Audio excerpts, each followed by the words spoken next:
On today's show, German automakers and regulators are gearing up for a war over electric cars.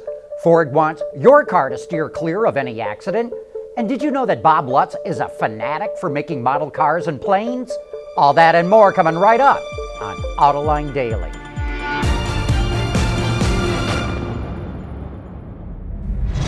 This is Autoline Daily, the show for enthusiasts of the automotive industry.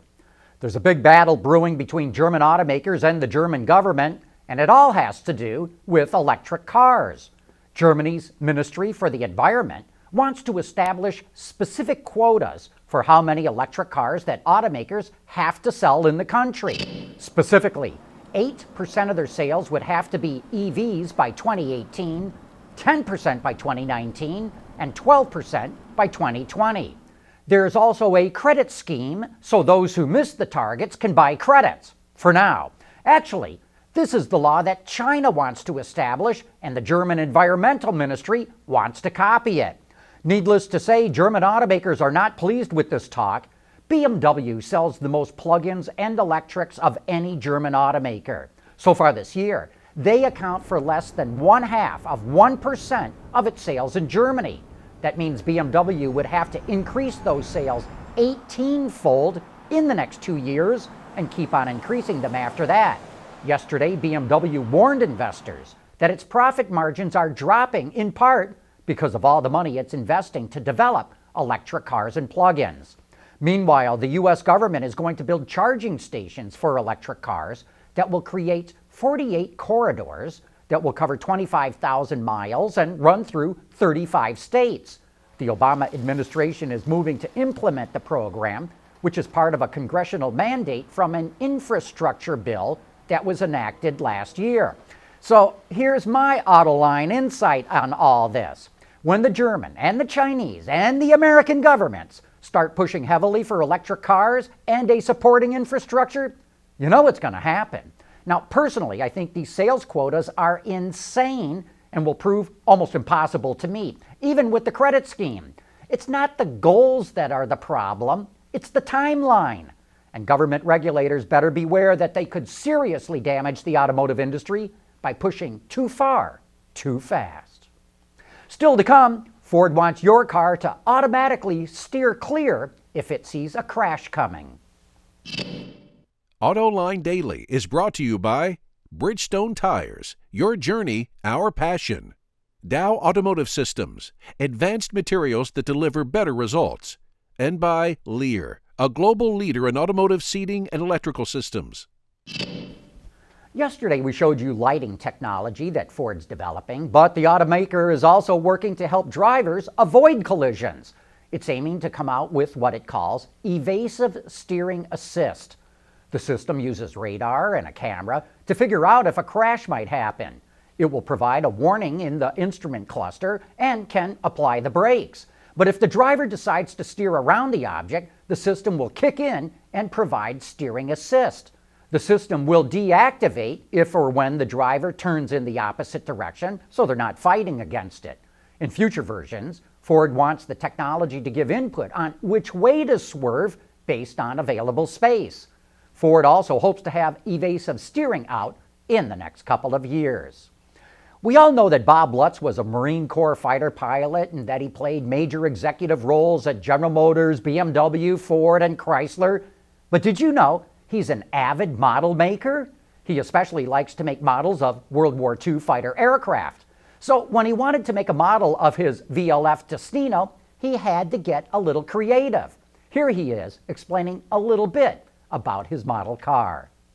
Okay, this was I think a Matchbox Fisker Karma, and what I did is I ground off or sanded off, I think filed off the Fisker grill, and then rescored it and painted in the Destino grill and the two brake openings, modified the back, put the VLF emblems on 4.5. It's not quite finished because I didn't do the carbon fiber roof, which is something that I have to double back on. But at any rate, it is a tiny little Matchbox size model of a VLF Destino, the only one in existence. Bob was in our studio yesterday for Autoline After Hours, along with a full-size Destino. He talked about that project, but he also shared his thoughts on the latest developments in the automotive industry, and his comments on autonomous cars and how they're going to transform the auto industry are fascinating and scary. You can watch that show right now on our website, autoline.tv, or find it on our YouTube channel. Coming up next, Mark Fields explains why data analytics could be a big business opportunity for the Ford Motor Company. Lear Connexus is the new application suite in vehicle connectivity designed to deliver over-the-air software updates and more from Lear Corporation's E-Systems, leaders in power and data management. When it comes to autonomous and connected cars, there's a battle between automakers and tech companies over who gets to collect the data that they create. That's because the kind of information coming in and out of autonomous cars is perfect for big data analysis, meaning it could be worth a fortune. On Autoline this week, we're joined by the CEO of the Ford Motor Company, Mark Fields, and he discussed how big data will reshape the company in the future. One of the things that we're placing a lot of emphasis on, John, is data and analytics. And we've actually grown our data and analytics groups. By the end of this year, we'll have over 600 professionals, and we're going to grow that considerably over the next number of years. Because when you think about not only how we run our manufacturing plants and how our plants and our robots get sensors on them to be connected to the Internet of Things, you can have a lot of predictive maintenance. You can be a lot more efficient in your plants and also improve quality, reduce costs.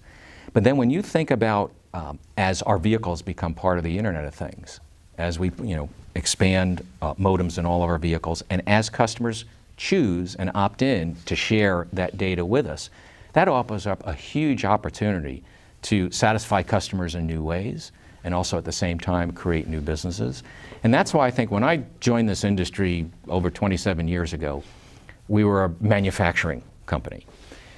Today we're a manufacturing and a technology company. And I believe going forward we are going to be a manufacturing, technology, and an information company. Because when you look at the type of data and using analytics, you're going from hindsight to insight to foresight.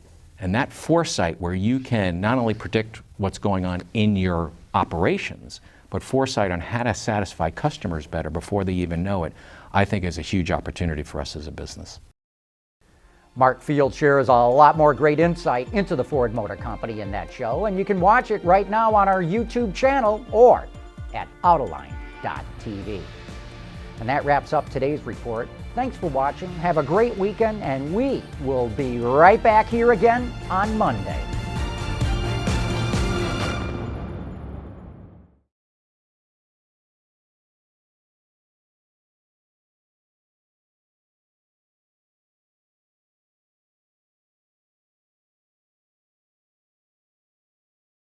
Ward's is the industry leader for news, data, and analysis. That's why companies across the globe subscribe to our premium service, maybe even your own. Log in for subscriber access now. Check your company's intranet for details, and rely on wardsauto.com to keep you informed.